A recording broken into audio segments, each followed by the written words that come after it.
Hi friends, welcome to Sriranga's kitchen. நம்ம கிச்சனில் இன்றைக்கி வித்தியாசமான சௌச்சௌவும் தட்டைப்பயிரும் வச்சு ஒரு கூட்டு பண்ணலாம். வாங்க எப்படி செய்யலாங்கிறத பார்க்கலாம்.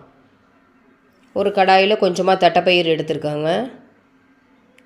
தட்டைப்பயிரை நல்லா வறுபட்டு வாசனை வர அளவுக்கு வறுத்து எடுத்துக்கலாங்க. அங்கங்கே கொஞ்சம் கொஞ்சம் வெடிக்கும், அதுலேருந்தே நம்ம தெரிஞ்சுக்கலாம் தட்டைப்பயிறு வறுபட்டு வந்துருச்சுன்னு. இதை குக்கரில் மாற்றிக்கலாங்க. 2 தடவை நல்லா வாஷ் பண்ணி எடுத்துக்கலாம். கொஞ்சமாக தண்ணி ஊற்றிக்கலாங்க. கொஞ்சம் உப்பு போட்டு 2 விசில் மட்டும் விட்டு எடுத்துக்கலாங்க. ஏன்னா நம்ம திரும்பி காயெல்லாம் போட்டு வேக வைக்க தான் போகிறோம். அதனால் 2 விசில் மட்டும் போதுங்க. தட்டைப்பயிறு நல்லா வெந்து வந்துருச்சு. இது தண்ணியை வடிகட்டிக்கலாங்க.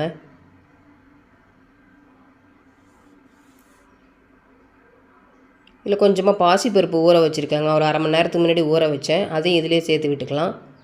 பாசிப்பருப்பும் சேர்ந்து பண்ணும்போது நல்லாயிருக்கும் கூட்டு. ஒரு 10-15 சின்ன வெங்காயத்தை உரித்து இதிலே சேர்த்து விட்டுக்கிறாங்க.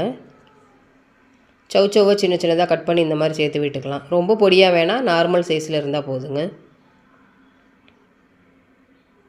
சௌச்சௌ உடம்புக்கு ரொம்ப நல்லது, கால்சியம் சத்து அதிகம் இருக்குது. நீங்கள் வெயிட் லாஸ் பண்ணணுன்னு நினைக்கிறவங்க கூட இது உணவில் அடிக்கடி எடுத்துக்கலாங்க. காய் வேகிற அளவுக்கு கொஞ்சமாக தண்ணி ஊற்றிக்கலாங்க. 1/4 டேபிள் ஸ்பூன் மஞ்சள் தூள், 1 டேபிள் ஸ்பூன் சாம்பார் தூள்,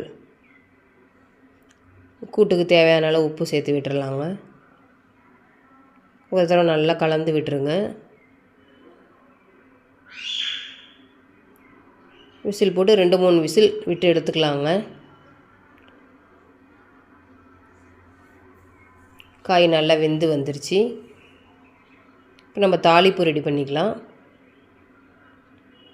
ஒரு சின்ன கடாயில் 2 டேபிள் ஸ்பூன் எண்ணெய் விட்டுருக்கேன். எண்ணெய் நல்லா சூடானதும் 1 டேபிள் ஸ்பூன் கடுகு, 1 டேபிள் ஸ்பூன் உளுந்தம்பருப்பு, 1/2 டேபிள் ஸ்பூன் ஜீரகம், வாசனைக்கு கொஞ்சம் பெருங்காயத்தூள், 1 கொத்து கருவேப்பிலை தாளிச்சாச்சிங்க. இதை கூட்டில் சேர்த்து விட்டுறலாங்க. அவ்வளோதாங்க, நம்மளுடைய டேஸ்ட்டான தட்டைப்பயிறு சௌச்சௌ கூட்டு ரெடி ஆகிடுச்சு. இது உங்கள் வீட்டில் கண்டிப்பாக ட்ரை பண்ணுங்கள். ரொம்ப ஹெல்த்தி ஃபுட்டு. இந்த வீடியோ உங்களுக்கு பிடிச்சிருந்ததுன்னா ப்ளீஸ் லைக் பண்ணுங்கள், ஷேர் பண்ணுங்கள், கமெண்ட் பண்ணுங்கள். மறக்காமல் சப்ஸ்கிரைப் பண்ணுங்கள். பெல் ஐக்கான ஆல் பட்டனை கிளிக் பண்ணுங்கள். தேங்க்யூ ஃபார் வாட்சிங்.